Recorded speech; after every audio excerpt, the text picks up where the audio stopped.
118 करोड़ रुपए हस्तांतरित किए और 150 रुपये प्रति क्विंटल बोनस देकर किसानों को लाभ पहुंचाया। मेरा निवेदन यह है कि बाकी लाखों किसान, जिसमें से 1,72,000 किसानों तक ही बोनस क्यों दिया गया, बाकी किसान कहाँ चले गए?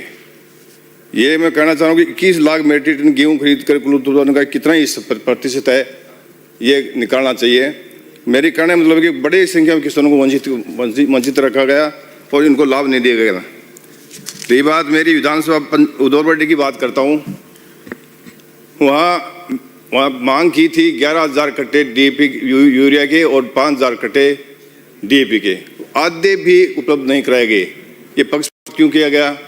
और ये मैं बात कर रहा हूँ कि केवल यहाँ गेहूँ की बात की गई, एक राजस्थान में मूंगफली और मूंग किसानों के हितों के लिए बहुत ज़रूरी है।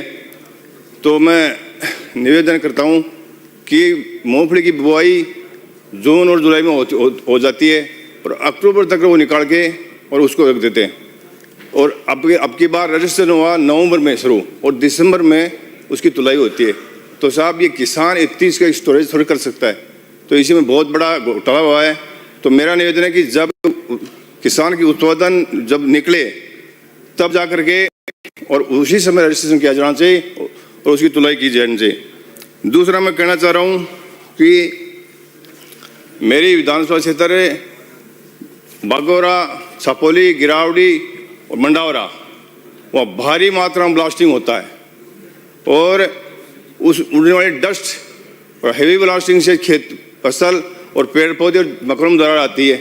इसी प्रकार से हमारे बामलास और हुक्मपुरा के किसान आज धरने पर बैठे हैं। हमारे प्रभारी मंत्री जी हमारे केड में गए थे, जन सुनवाई के दौरान भी वो आपके पास पेश हुए थे, लेकिन आज भी वो किसानों को धरने पर बैठा है। मेरा निवेदन है कि उनकी मांग है कि वो गलत तरीके से लीज चला रहे हैं, उनकी एनओसी गलत है और 190 मीटर में हेवी ब्लास्टिंग कर रहे हैं तथा उनका ग्रेनाइट की लीजों के बजाय वो चेजा पत्थर चला रहे हैं। तो मेरी मांग है कि उन किसानों की बात सुनी जाए और उनको जो फसल बर्बाद हुई है, मकानों में दरार आई है, ये उस स्तरीय टीम भेज कर उसका सर्वे करा करके उनको मुआवजा दिला।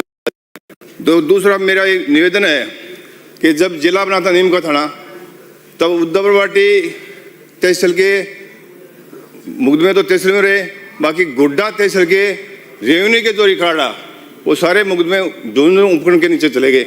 उसके बाद जब हमने खूब प्रयास किया, हमारे पूरी बार के मेंबर हमने सब यहाँ राजस्व अधिकारियों के पास आए, उन्हें माना भी कि ये सही बात है कि वो जब जिला तोड़ा गया तो वापस झुंझुनू उपखंड के बजाय उद्धववाटी आना चाहिए था।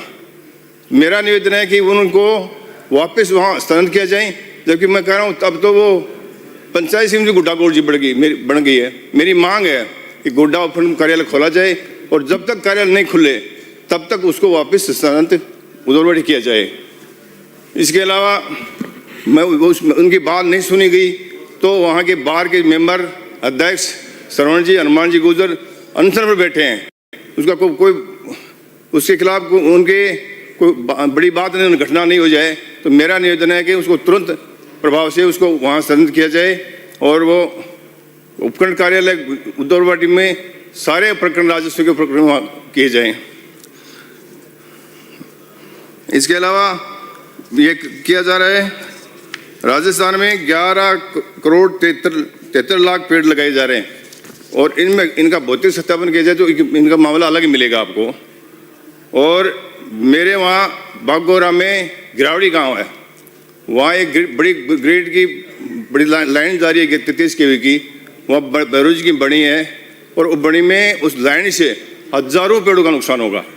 तो वहाँ के ग्रामीण लोगों ने पहले तो वहाँ विरोध प्रकट किया गांव में, उसके बाद में पैदल चल करके झुंझुनू कलेक्टर साहब को ज्ञापन दिया, वो सुनवाई नहीं हुई। इसके बाद में दोबारा वो धरने पर बैठे हैं। उनकी मांग ये की है कि वो लाइन थोड़ी साइड से चली जाए तो वो पेड़ भी बच जाए और लाइन भी चली जाए। तो मेरी आपसे मांग है कि जल्दी उनकी सुनवाई करके लाइन को साइड में डलवाया जाए। इसी प्रकार से जल जीवन मिशन में बात कर रहा हूँ, जो साधन जितने ट्यूबवेल बन गए तो वो बन गए, कोई बात नहीं, वहाँ गांव मेरे 56 गांव हैं, एक नगर पालिका है, और कर्मचारी केवल डिपार्टमेंट के पास में केवल 30 कर्मचारी हैं।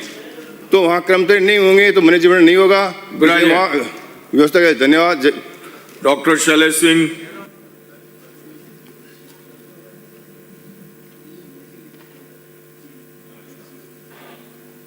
धन्यवाद सभापति महोदय, आपने मुझे माननीय राज्यपाल महोदय के अभिभाषण पर बोलने का मौका दिया, उसके लिए आपका बहुत बहुत आभार। माननीय सभापति महोदय, राजस्थान में भारतीय जनता पार्टी की सरकार